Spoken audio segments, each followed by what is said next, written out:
into the streets, the homes, the lives of Iraqis living under U.S. occupation. He is a superb journalist in the most honorable tradition of the craft. And just to say, for people who may not be familiar with Dahr Jamail and his work, he went to Iraq in late 2003, but unlike the many other journalists who went there at the time to report on the war, Dahr didn't choose to embed, with the Pentagon program, with the military. He didn't choose to tell the story of the U.S. government as so many other journalists did. Dahr instead chose to embed himself with the Iraqi people and to tell their stories and to tell the stories of the realities of the war and occupation. The last thing I'll say, just before I turn it over to Dahr, is that he's also the author of a forthcoming book, Beyond the Green Zone, Dispatches from an Unembedded Journalist in Occupied Iraq. It'll be published by Haymarket Books in October 2005, but as a very special conference offer, you can actually pre-order that book tonight. You can get it 20% off. We're going to ship it before the book is initially released, so you'll be the first to receive it. So people should definitely get that tonight. And without any further ado, here's Dahr Jamail.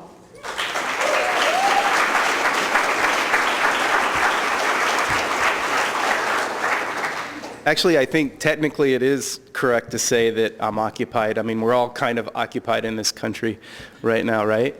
Well, first of all, thank you, Sarah, and thanks very much to the organizers. I know it's always a huge amount of work pulling these things together.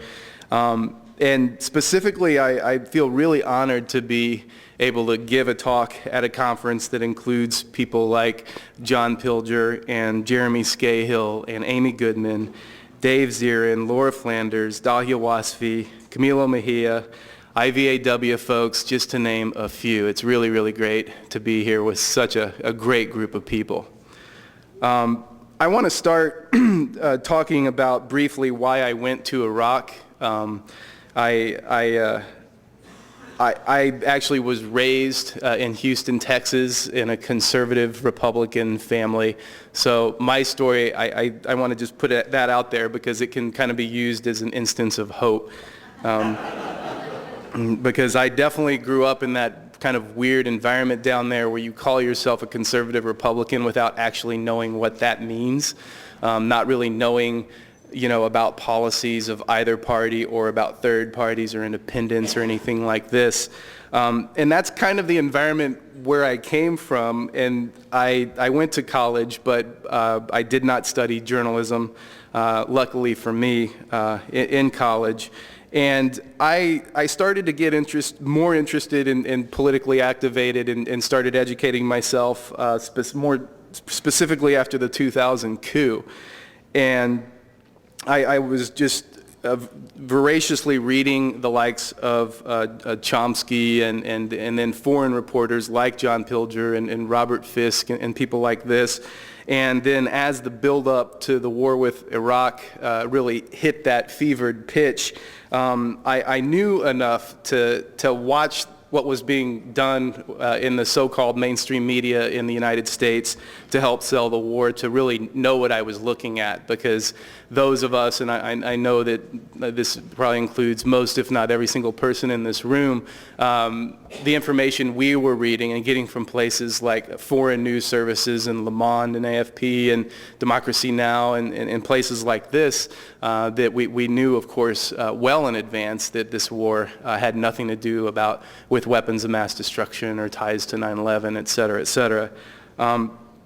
One of the things, the stuff I was reading and educating myself with was along the lines of a quote from Samir Khader, who's a senior producer at Al Jazeera Arabic, and he said this quote in that film Control Room, and I've met him and spoken with him personally, and he's said things also to the effect of this quote, but I really like this quote in particular where he said, "You cannot wage a war without rumors, without media, without propaganda. Any military planner who plans for a war, if he doesn't put media, propaganda on top of his agenda, he's a bad military." With that in mind, when we saw things like the front page of the New York Times, here's a photocopy of it here, Just one example, September 8, 2002, the lead article, U.S. says Hussein intensifies quest for A-bomb parts. Written by, or co-authored, of course, by none other than the infamous Judith Miller. It's interesting to look at the level of propaganda. It's not even very sophisticated. It's more blatant than sophisticated. But here's the lead article over here. Right there, the lead photo is a picture of graffiti about 9/11 with a big American flag in memory 9/11/01. Right down here we have Powell defends a first strike as Iraq option. I mean, this is the front page of the New York Times where they're saying is all the news that's fit to print. And that level of propaganda, not just with the New York Times, of course all the major TV stations in the United States, it was really, really off the charts. And I was kind of, as the time of the war being launched approached and the level of propaganda increased proportionally, so did my temper and my disgust and my outrage. And with that level of propaganda, though, as John Pilger just said in his talk this afternoon, propaganda disguised as journalism, I can't think of a better example than what the New York Times, and just to name one outlet, was doing than that. But I basically decided, well, I'd done a little bit of freelance writing, so I'm going to go to Iraq and just write about what I saw, because I didn't know what else to do. So I think I can probably safely say I went for mental health reasons really more than anything else, because if I just kept staying in the U.S. and doing the usual things and getting no results to try to wake folks up, I was going to lose my mind. So I figured out how to go in, and I basically started reporting, just writing emails to 130 people I knew, mostly in Alaska, which is where I lived at the time, and sending them out to those 130 people with photos. I had a little, small camera that I bought for a couple $100, digital camera, and was sending those back. And that's what I did for the first couple of weeks before I started. Someone turned me on to electroniceraq.net, and then that's where I started posting, and then eventually that led into actually writing for some news outlets. But before that happened, when I got into Iraq, the first trip was November 2003. And one of the first things that I saw when I hit the ground and literally the next day started going out with an interpreter and talking to people to see what was going on and taking photos, and it smacked me in the face. I was there less than 48 hours and I started hearing torture stories. And again, this is the end of November 2003. I went in November 24.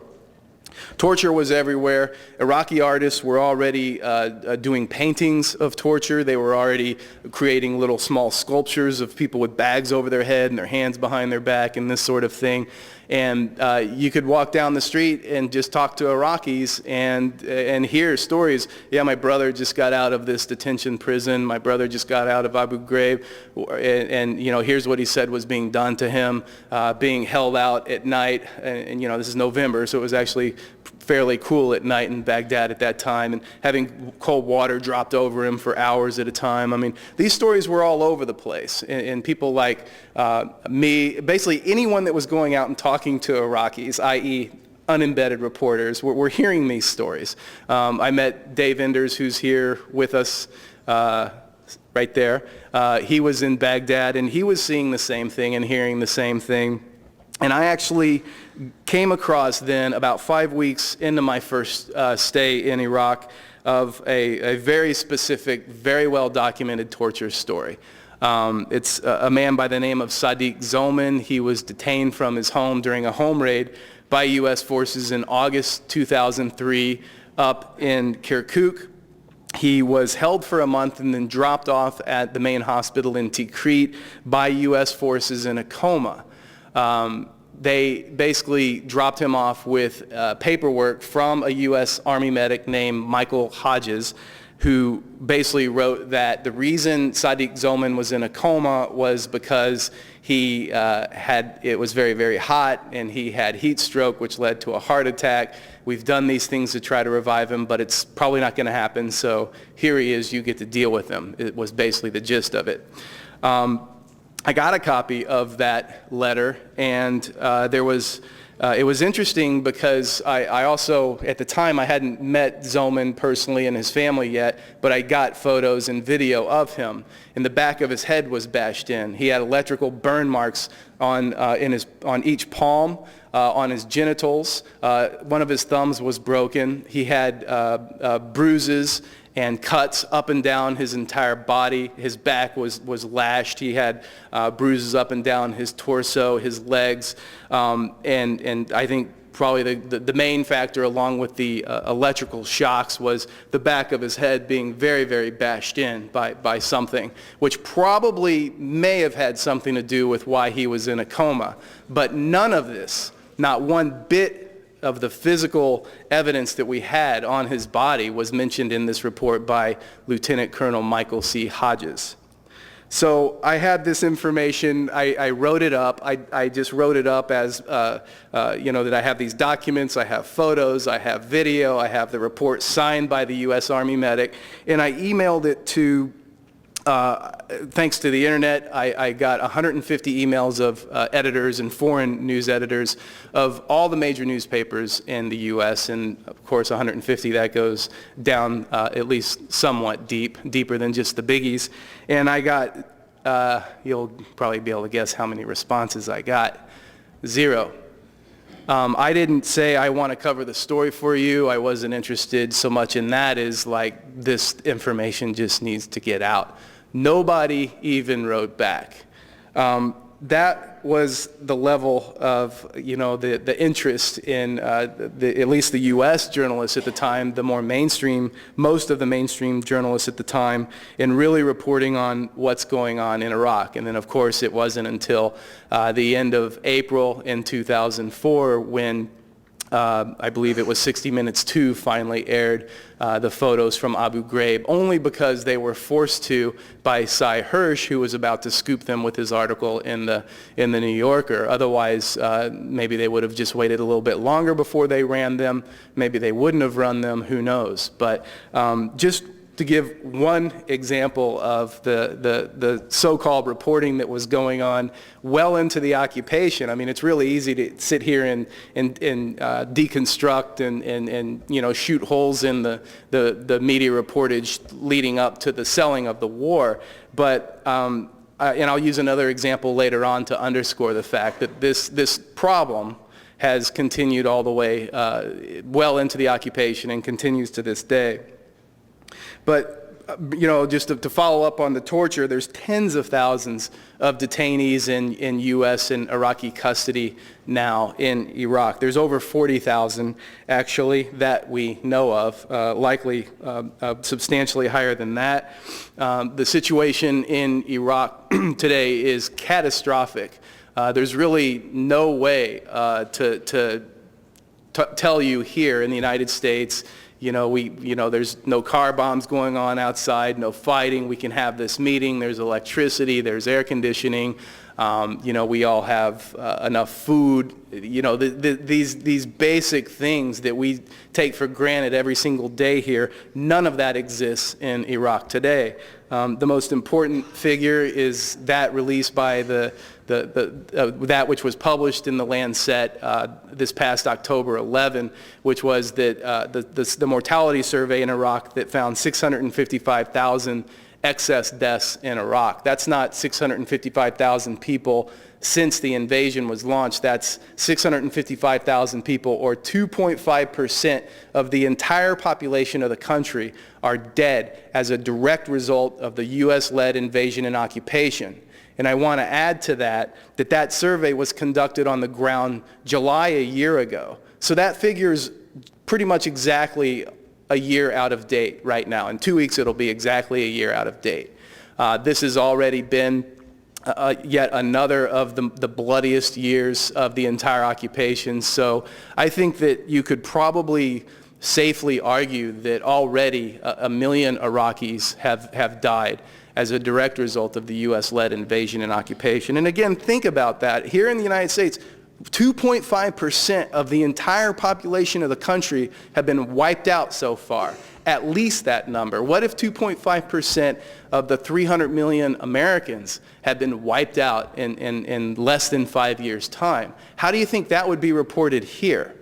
Instead, the Lancet report gets a few mentions in newspapers, and then that's it. It goes away and it's never brought up again. Instead, we have bogus figures given by groups like Iraq Body Count, these lowball counts that are certainly not inclusive of the total number of dead in Iraq, which are right in line with the types of figures that the Bush administration likes to allow out to the public. I want to talk just a little bit more about the infrastructure. The average house in Baghdad today has 1 hour out of 24 hours of electricity. Unemployment is up around between 65 and 70%. Even oil output, oil exports have not for one day since the occupation began been at or above pre-war levels. Literally on every measurable level, the infrastructure is far worse today in Iraq than it was under the dictatorship of Saddam Hussein, under the harshest economic sanctions in modern history. Economic sanctions that were called genocidal by Dennis Holliday when he resigned his post with the UN. So compared to that, compared to the sanctions even, it's exponentially worse on basically every level in Iraq as far as people getting their daily needs met than it was even under the sanctions. Another example I want to show about how quickly things started to go south in Iraq was I was hired by a group out of D.C. Called Public Citizen. It's a watchdog group to do a report on Bechtel. Of course, they had been awarded the initial contract for reconstructing and rehabilitating the electrical plants and the water infrastructure, and they wanted me to do a report on what Bechtel was doing to help out with the water infrastructure, to rebuild, reconstruct these water treatment facilities. And so I got a copy of their contract. And of course, no big surprise, in their contract it's almost impossible to find specific places with specific completion dates named. But I did find a few that their completion date had either just passed, and this was in January 2004, or was soon to, like we were within a couple of months of the completion date. And these three places were Hilla, Najaf, and Diwaniyah, all cities south of Baghdad. And so myself and an interpreter named Hamoudi and a freelance photographer, we took a few days and we went down to each one of these treatment plants, water treatment plants at each one of these cities, and spoke with either the head or the assistant engineer running each treatment plant. And the best case scenario was that one of the engineers said, yes, some of Bechtel's subcontractors came by here, but they just replaced the sand filters, which doesn't actually produce any more potable water. The other two people basically said, when I asked them about, have you seen any trace of Bechtel reconstruction or subcontractors coming here to help, they basically said, Bechtel who?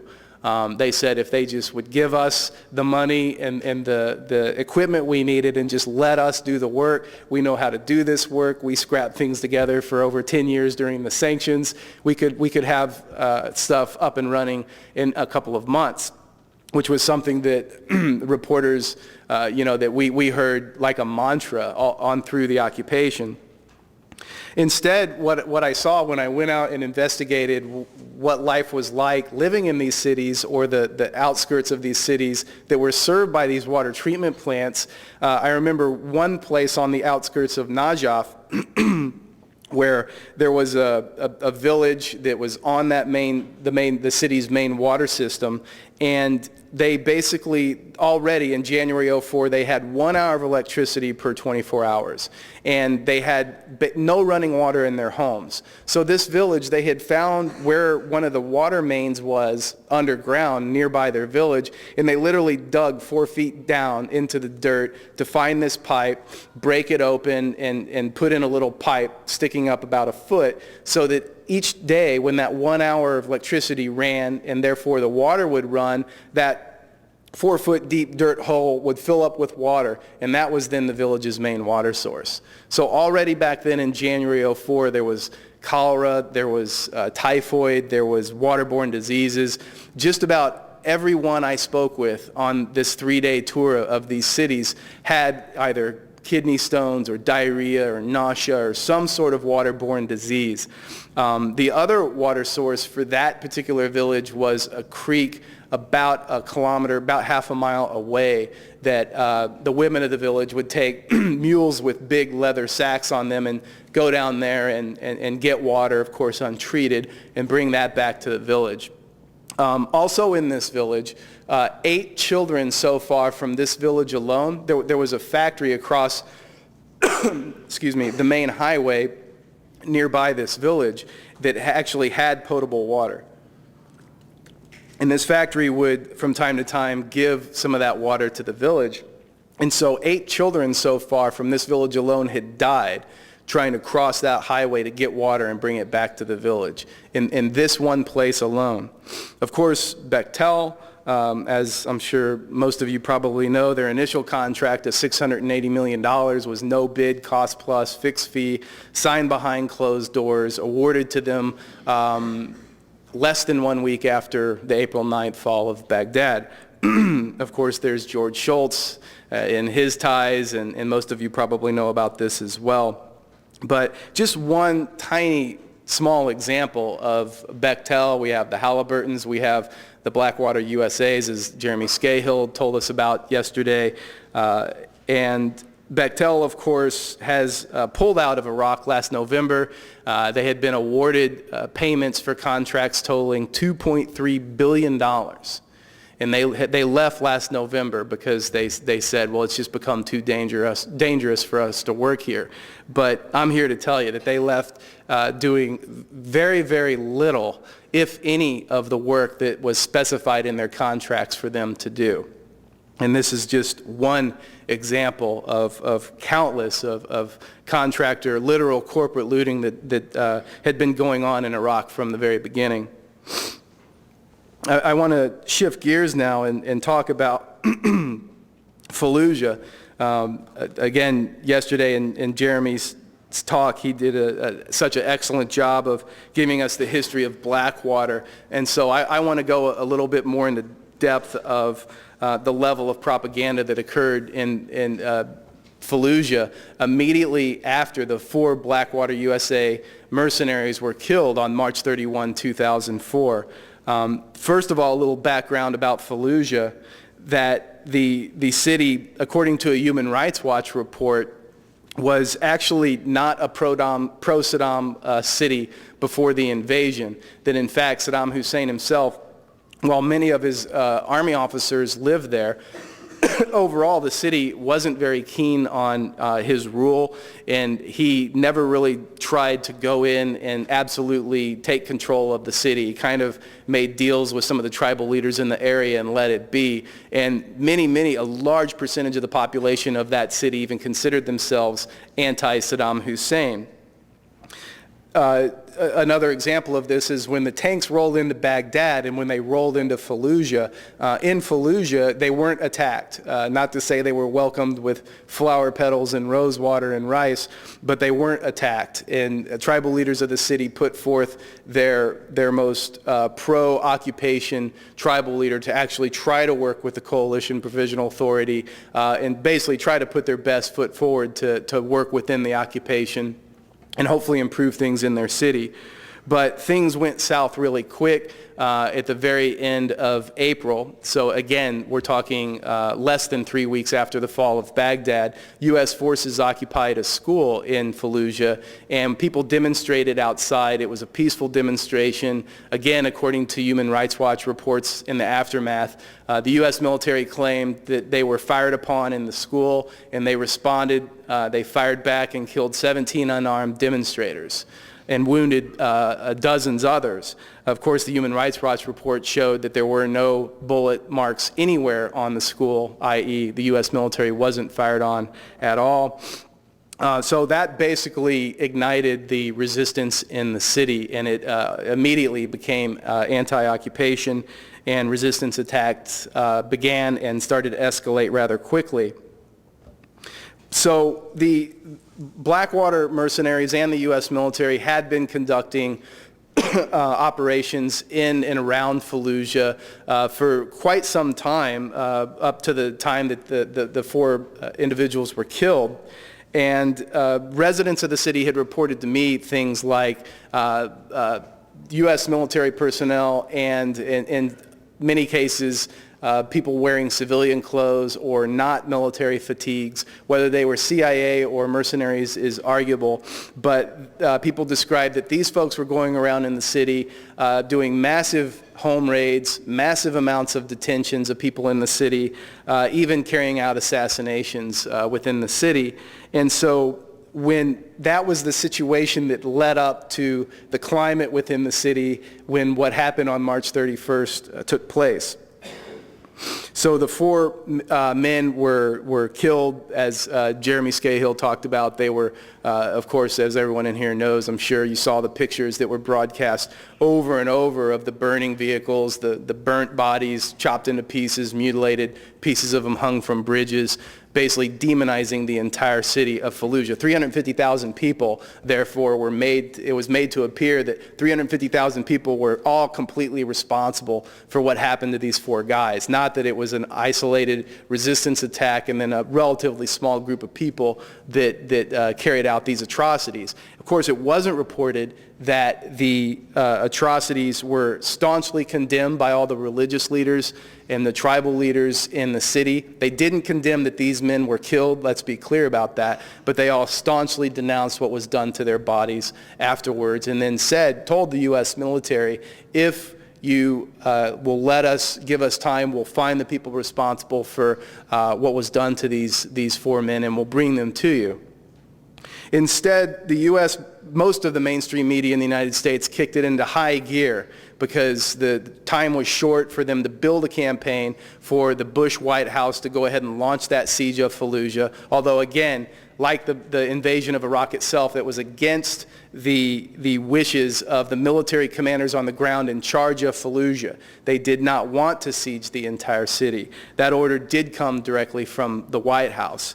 But in that short period of time between March 31st, when the attack on the Blackwater guys took place, and then the April 4, when the actual siege of the city was launched, there was a massive propaganda campaign launched. The U.S. so-called mainstream media called the Blackwater USA mercenaries consultants, contractors, security contractors, or civilians. And then what were they doing in Fallujah? According to the so-called mainstream media, on April 1st, the San Francisco Chronicle wrote that they were conducting, quote, food deliveries around Fallujah, end quote. As if they're ordering, delivering pizzas or something. The Washington Post, quote, they helped protect food convoys. The New York Times, quote, they provided security for food delivery in the Fallujah area, end quote. So from April 1st to 3rd, again, we're talking 72 hours that the corporate media has to really build the case for a full-scale assault on the city of Fallujah. So the men were even referred to as civilians, in quotes, 10 times in the LA Times, 9 times in the San Francisco Chronicle, 20 times in the Washington Post, 16 times in your Chicago Tribune, 25 times in the New York Times. So the 5 most respectable, most widely read papers in the United States referred to the men as American civilians 80 times in those 3 days. And then, of course, on April 4, the siege of Fallujah was launched. The city was surrounded and cordoned off by the U.S. military. I could talk for hours about things that happened during that siege and then the time period between the first and second sieges of Fallujah and then the second siege. But briefly, approximately 700 civilians. Well, according to the Fallujah General Hospital, which I went in there after the April siege 3 different times, and according to doctors there, 736 civilians were killed during that siege. Well over 100 American soldiers were killed during that siege. Basically, the U.S. military couldn't take control of the city. They met far fiercer resistance than they expected. Not only were they being kept out of the city, but the resistance was launching counteroffensives against them. And if it weren't for air power, they would have been causing far, far higher number of casualties. So the U.S. backed off. Of course, while that siege was going on, interestingly enough, I managed to make it into the city with Joe Wilding and a couple of Iraqis and David Martinez, a independent filmmaker from the Bay Area. And we managed to get in on a bus carrying aid supplies in, donated by an NGO to be brought into a clinic. We were going to pick up wounded, see what we could, write down what we could, and then come back out that same day. We got into the city, went into a clinic, and watched. I personally stayed at that clinic and watched over from that basically the middle of the day on well into the night, one after another of women, mostly women and small children being carried in, all from different parts of the city coming in at different times, all saying the same thing. We're being shot by American snipers. They can only push in so far into the city. Then they're lining the rooftops and they're shooting everything that moves. Of course, that in addition to cluster bombs being used, and this is the first siege we're talking about, not the second siege. Then fast forward to the second siege, which started on November 8, 2004. There was several months in between where local people in Fallujah referred to it as the only liberated city in Iraq. But, of course, this was all just buying time for the military to A, get past the presidential election here on November 8, or I'm sorry, early in November, so that on November 8 they could go ahead and launch the siege and be well prepared for it. So that they did. And then, of course, in the November siege, while that was going on, I was in Baghdad. I was unable to make it into Fallujah, but I covered it the best I could by interviewing people as they came out of the city. I interviewed doctors and refugees and aid workers that had gone right up to the edge of the city. And I actually did go up to a couple of the small villages nearby Fallujah while that siege was going on. And that's how I was able to chronicle white phosphorus being used in Fallujah. At the time, I just referred to it as incendiary weapons, and I think I may have even called it napalm on an interview with Democracy Now! Because I didn't know what white phosphorus was at the time. But I was reporting doctors describing treating people, or bodies more accurately, that had been hit by it, and flesh being completely burnt off, treating people that were hit by a substance and it was burning them all the way down to the bone. They couldn't put it out with water. It was being used enough that people actually figured out how to use just dampened sand, make some mud and kind of put that on it because there was, of course, no medical aid in the city whatsoever. People describing very vividly what it looked like when it exploded and then again how it affected people. So I reported on that. By the end of that siege, thousands of Iraqis were dead. Iraqi NGOs operating inside the city estimate between 4,000 and 6,000 civilians were killed.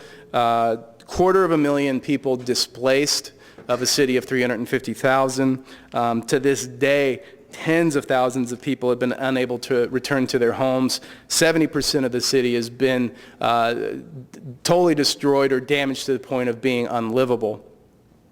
And the situation there is ongoing. To this day, the U.S. military has not had total control of all of the city at one point. Last reports I had from one of my sources who actually lives in Fallujah said that every single day there's 5 attacks on U.S. military in or around the city and another 5 attacks on Iraqi security forces in or around that city. So it brings us just to come back up to present day. The other example I wanted to use, talking about how the propaganda is persisting regarding most mainstream reporters regarding the occupation. There was a play made which just finished a very successful 1-month run in London, a play called Fallujah. This play came about because there was a meeting held after a fair amount of time after the second siege of Fallujah, where British military commanders, British soldiers, one of the independent filmmakers that went into Fallujah with us during April, and a couple of other people came together. It was organized by a group called Peace Direct, and moderated, facilitated so that people could talk and exchange ideas and hopefully learn from each other, and in order to prevent something like that from happening again. And the playwright, this man named Jonathan Holmes, was actually invited and sat in on this discussion, and during that point he decided, I should make a play about this. This is really compelling stuff, interesting information from all sides. I'm going to make a play about this. So he did just that. He wrote the screenplay. In the play, the vast majority of the information in the play is based all on exact speeches given by U.S. generals, interviews with U.S. soldiers, speeches by Condoleezza Rice, interviews I did with Iraqis and Iraqi doctors, statements from Iraqis themselves. So it's a very, very factually based play, very, very well researched, and a very extraordinary play to see. One of the characters is an independent TV reporter that a lot of her script was from some of my writings and interviews that I'd done. And I put that out there as background just to show that on May 29, this May, the New York Times did a review of that play. A reporter by the name of Jane Perlez wrote the review. And one of the things that she wrote about this play, which again, as I said, it's factually based play, she wrote, quote, "The denunciations of the U.S. are severe, particularly in the scenes that deal with the use of napalm in Fallujah, an allegation made by left-wing critics of the war, but never substantiated." White phosphorus, just so you know, it uses kerosene as the fuel base. Napalm uses gasoline. Many people in the military and military analysts use the terms, kind of get lazy, but they use the terms simultaneously, napalm, white phosphorus, because they basically do the same thing. In fact, the military journal Field Artillery reported that white phosphorus was indeed used in Fallujah. Some of the IVAW folks have come out and spoken of it in public, that it was used with enough frequency that they call it Whiskey Pete is the call sign over the radio. That was another of the bits of information that came out in that year following the November 2004 siege. And then there was a Italian TV, Rai TV, ran a documentary about illegal weapons being used in Fallujah, and that kind of reopened the idea that maybe there were illegal weapons used in Fallujah, even though no one here would report on it. And so basically the Independent of London used a short version of one of my stories, and then some of this other information from the military journal, Iraq veterans, people like this, to run a series of articles that basically forced the Pentagon on November 15, 2005 to admit, yes, white phosphorus was used in Fallujah. U.S. Colonel Barry Venable said that about white phosphorus, quote, "Yes, it was used as an incendiary weapon against enemy combatants." Talking about Fallujah specifically. So the Pentagon, their spokesperson also specifically said, we used white phosphorus in Fallujah.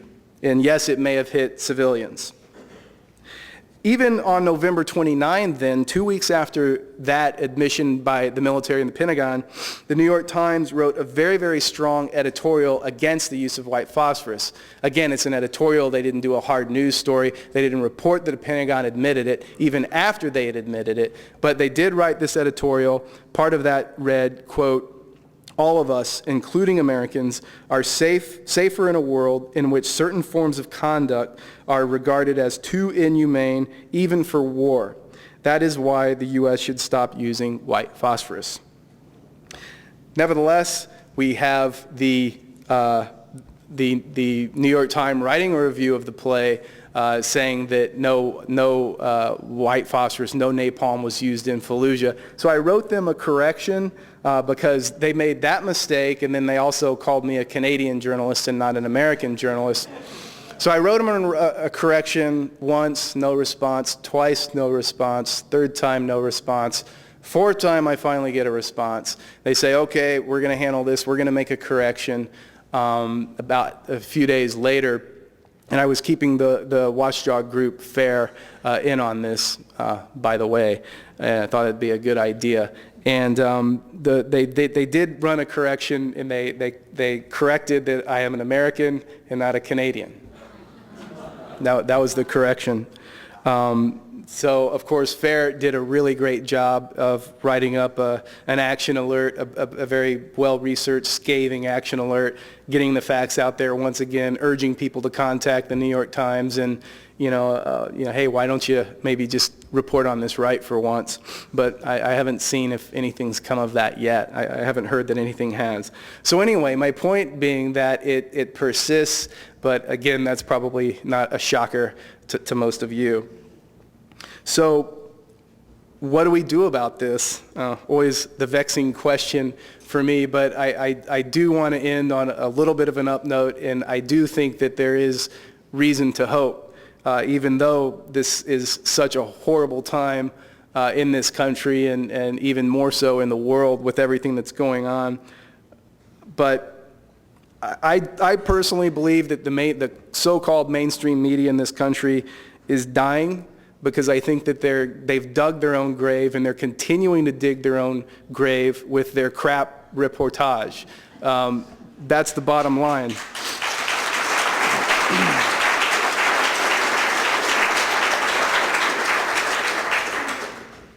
I think that it's our job as journalists, those of you that are activists, and especially those that are just simply concerned citizens of empire, to basically keep exposing the propaganda of the mainstream media, their lies, and their obedience to their government, their blind obedience most of the time.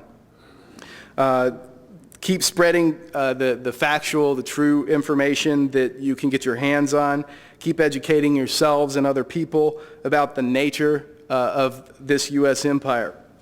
And in these ways, I believe it's possible for all of us to work together to help the institutionalized media, the so-called mainstream media that currently exists in this country, to help it die a relatively peaceful death, and to usher in a real mainstream media, one that represents the real mainstream population of this country, since it is the majority of the people in this country today that are vehemently opposed to what's going on in Iraq, vehemently opposed to this government's policies regarding global warming. I could go on down the list, but it's clearer than ever today that there is no need to feel embattled if you're in this room and share the political beliefs of what folks have been talking about at this conference, that, the bottom line is we're the majority today. And it's time for us to have more of a media that really is a real mainstream media that's independent of state and corporate control. Thanks.